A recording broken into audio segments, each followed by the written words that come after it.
है कि पाषंड और परपाषंड का मीनिंग क्या होता है। पाषंड और परपाषंड आवश्यक सूत्र में जहाँ प्रतिक्रमण का विज्ञान बताया गया है, वहाँ पहला प्रतिक्रमण किया जाता है मिथ्यात्व का प्रतिक्रमण। और मिथ्यात्व के प्रतिक्रमण करते हुए 5 प्रकार के दोषों का मिथ्यामि दुक्कड़म दिया जाता है।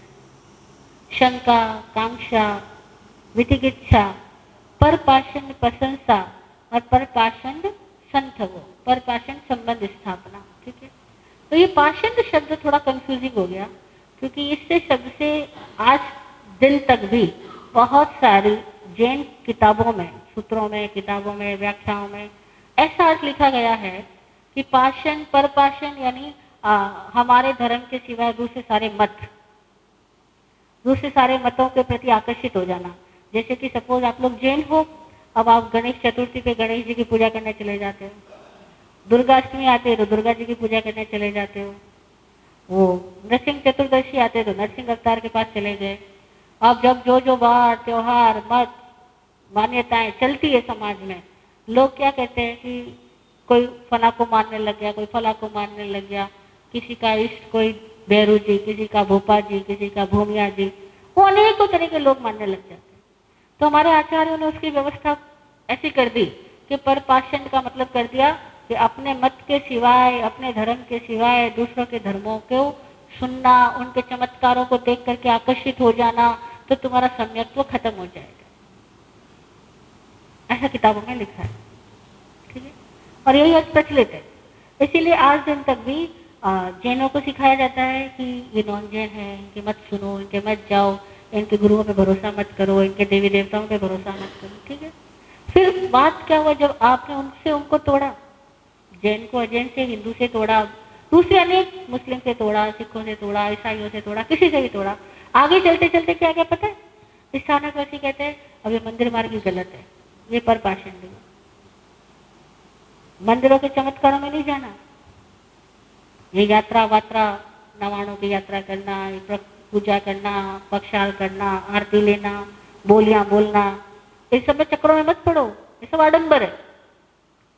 वहां तो दीपक जलता है, आडंबर है, वहां तो पूजाएं होती है, आडंबर है, वहां भक्ति होती है, वो भजन गाए जाते हैं, वो क्या संगीत बजता है, वो सब पर पाखंडी है, इसी उधर मत जाओ।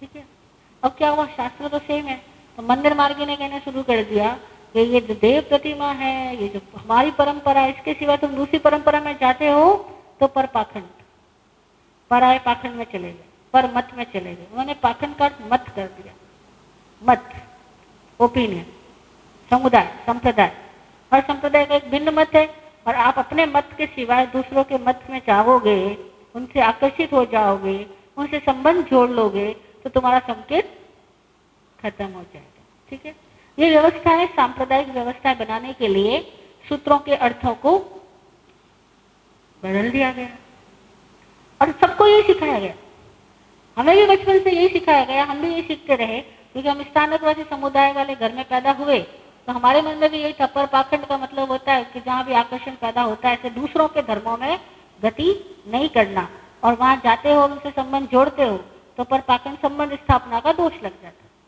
जब आत्मज्ञानी श्री विराट गुरु जी मिले तो सारी उलझनें सुलझ गई, सारी शंकाएं मिट गई।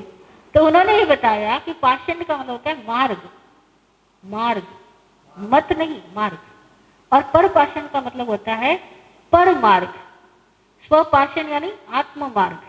तो 2 तरह के मार्ग होते हैं, एक आत्मिक मार्ग, एक आत्मिक गति, और दूसरी पौद्गलिक गति। आत्मा और पुद्गल 2 ही मुख्य तत्व है, आत्मा बंधा है पुद्गलों की वजह से, तो कहा कि जब आत्मा अपने स्वभाव में रहे तो स्वपाषण, और जब आत्मा राग द्वेष में, आकर्षण विकर्षण में, विभावों में गति करे तो उसका नाम है परपाषण। और जितनी भी दुनिया है जो हमको दिखलाई पड़ती है वो सब पौद्गलिक है, शब्द है, रूप है, गंध है, रस है, स्पर्श है, ये सब पौद्गलिक है। इस पौद्गलिक जगत की बनावट से आकर्षित होना परपाषण आकर्षण है, और इस पौद्गलिक जगत की उपलब्धियों से अपना संबंध जोड़ने के लिए नियाणा करना, मानसिक कल्प करना,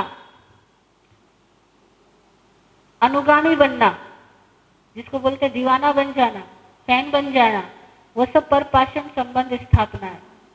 और तब क्या होगा, हम अपनी चेतना के मूल स्वभाव से, स्वपाषण से भटक जाएंगे। और स्वपाषण क्या था? जानना, देखना, आवश्यक को जीना और गुजर जाना। जानना, देखना, आवश्यक को जीना और गुजर जाना। और यादों में खोना, बाहर के किसी को पाने के लिए ललचाना, ये सब परपाषण है। और परपाषण हम कब जाते हैं? जब हम निष्पक्ष नहीं रहते, संकित नहीं रहते, तभी हम पक्ष विपक्ष में उलझते हैं, आकर्षण विकर्षण के व्यामोह में चले जाते हैं। तो विराट गुरु जी ने इसका अर्थ ऐसा बताया कि स्वपाषण यानी आत्म मार्ग गति और परपाषण यानी वैभाविक गति, पौद्गलिक गति, बाहर की दुनिया में भटकन। अब ये कर लो तो ये छोटे मोटे जो मत मान्यताएं के प्रति आकर्षण होता है ना, हम वो ना आकर्षण में जाएंगे ना विकर्षण में जाएंगे। और किसी भी तरह के, फिर हम किसी भी पंथ के हो, कोई फर्क नहीं पड़ता। पंथ केवल पहचान के लिए है, ठीक वैसे ही जैसे हमारा नाम, जैसे हमारा घर। हम बिना घर के तो नहीं रहेंगे, तो घर के बाहर एक नेम प्लेट भी लगाएंगे, और बिना नाम से लोग हमको पुकारेंगे कैसे? तो हमारा नाम भी लिखेंगे। ऐसे ही किसी ने हमारा नाम लिख दिया, भाई ये श्वेतांबर जैन साधु है, बस, ये स्थानकवासी आमनाय वाले, बस।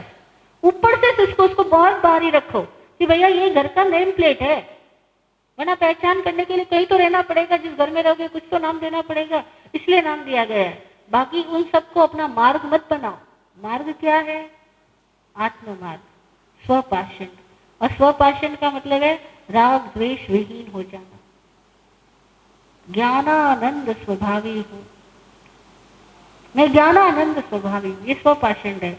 और मैं करता हूँ, मैं धरता हूँ, I am doing something special, I be myself, all is परपाषण। ओके, जय हो।